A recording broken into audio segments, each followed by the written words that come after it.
everyone, it's Cass. Welcome back to my channel, What Cass Read. Today we are going to do my spoiler-free review of The Lies of Locke Lamora by Scott Lynch. The Lies of Locke Lamora is the first book in the Gentleman Bastard sequence written by Scott Lynch, and this is a series that I've heard nothing but positive things about, and it's a series that I really wanted to tackle in 2018, and this was actually my very first 5-star read for the year of 2018. So if that's anything to say about the review that you have ahead of you, please join me and buckle up. It's going to be a wild ride. So The Lies of Locke Lamora. When I was trying to describe this book to my husband, I said it's a Franco-Italian Batman, Godfather, and Teenage Mutant Ninja Turtle mashup. The story is about our main character named Locke. Now we follow Locke through a couple different timelines. We have his childhood timeline and then his adult timeline. Locke is a thief, and he's a part of this group of thieves called the Gentleman Bastards. And he was found as a kid as an orphan, and he's not good at sword fighting. He's not good at fighting, but he's really good at stealing things. He finds himself taken in by this man named Father Chains, and he says that you're not gonna be just like a regular thief. Like, you're too smart for that. You're a really smart kid. You're gonna be a gentleman. You're gonna be a gentleman bastard. Keyword on the word gentleman. Father Chains has taken up this group of kids and teaches them how to con people, but also he wants them to be able to blend in with their surroundings. They are able to cook, they're able to speak multiple different languages, they're actually all ordained priests in several different orders, and it's a really great, fun group. The Gentleman Bastards, as adults, they have decided that they want to run some of the most elaborate cons and schemes of all time. Like, they're just above like petty thievery, they're just above kind of your average mediocre thievery. They want to pull off some of the greatest cons of all time, and they do. They pull some great cons against the nobility of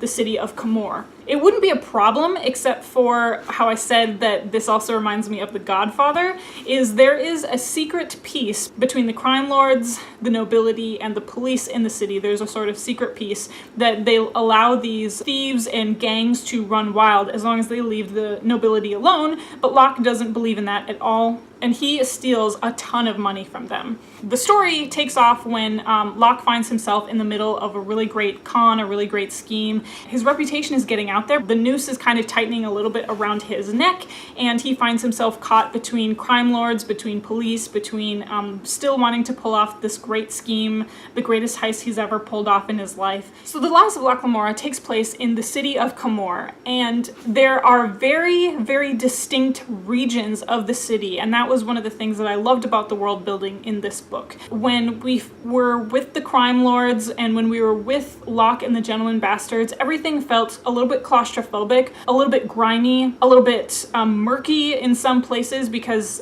this book takes place in sort of this Mediterranean Venetian style city where there's canals and waterways. All of the underground activities take place underground and in these layers. That's where I got Teenage Mutant Ninja Turtles from. So there's a very distinct underground crime feel to the city of Camor.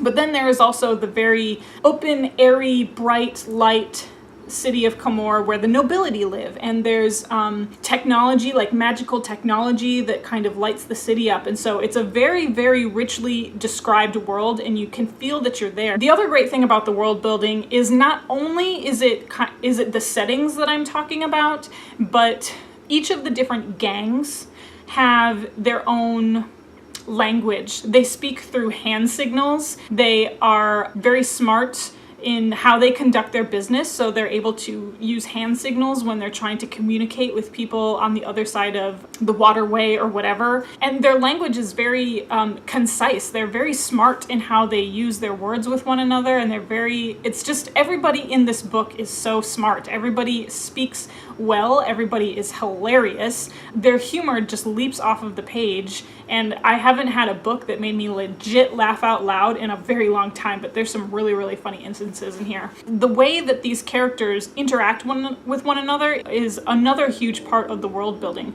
where you have the underground crime syndicates and this sort of mafioso attitude just permeates through their dialogue. And then when you are with the nobility, then you also feel kind of that they purposefully keep themselves in the dark because they're just so far removed from what is happening. There is also a little bit of a magic system in this book, and Locke's power is not through magic. Locke's power is his brain and his wit, and a majority of the people in this world are not magic users. So the magic system in here is very subtle. There are this guild of magic users called bonds mages. They're hired for exorbitant amounts of money, and their fees are very, very high, and they conduct magic that is a little bit unseemly. People fear these magic users, and people fear the magic system in here because they've put a monopoly on the magic within this whole world. So next I want to talk about the characters. Obviously, this story follows Locke Lamora. He is our main character.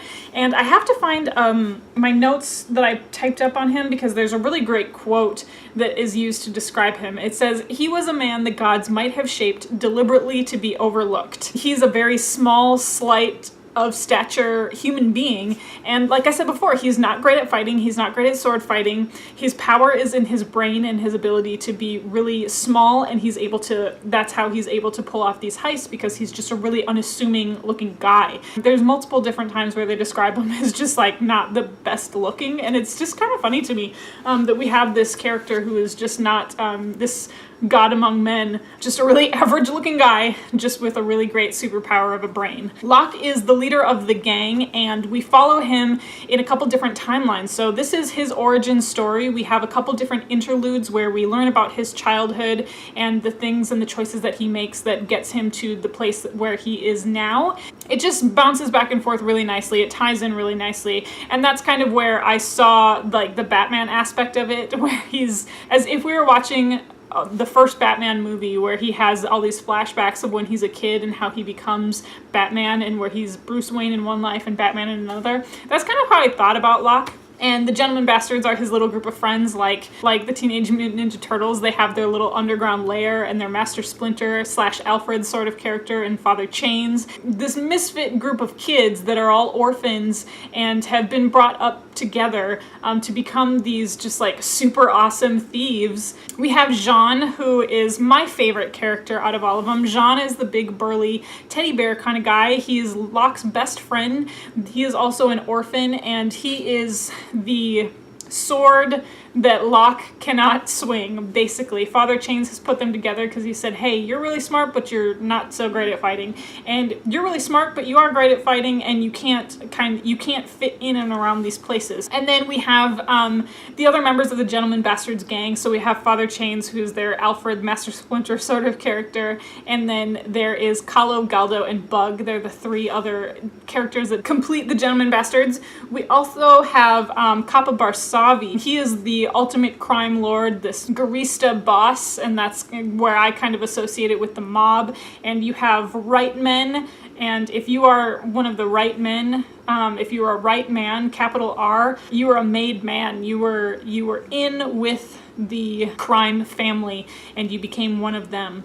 And then there's also our villain of the piece, who is called the Gray King, and he just decided to kind of like throw a bomb in the middle of all of this like secret peace that has been going on. He has a couple scores to settle, and he's just extremely elusive, more elusive than Locke. There's all these myths about him that he has some power of magic. To look upon him is to die, and he just made a really, really great villain because he was just the exact match that you wanted for Locke. This book is a really smart book, and if you want just amazingly well written sort of battle sequences, legit laugh out loud funny dialogue, and smart funny dialogue, if you want to be taken just on this like really crazy origin story mafia adventure, then The Lies of Locke Lamora is the perfect book for you. So of course, like I said, I love this book. This was my first 5-star read of 2018. Alright everyone, so I hope you enjoyed my spoiler-free review of The Lies of Locke Lamora. If you have read The Lies of Locke Lamora, I'm also going to post a spoilery discussion gush video of this book because I loved it so much, and there's some things that happen in here that I really have to get off my chest, so if you've seen that, you can go ahead and join me on that video as well. And you can also find me on any of my social media if you want to talk about this book. So I'm on Instagram and Twitter. It's at What Cass Read. It's the same as this channel, so it's super easy to find. And you can find me on Goodreads as well. That link is going to be down below. And of course, you know how these videos end. I'll talk to you later. Bye.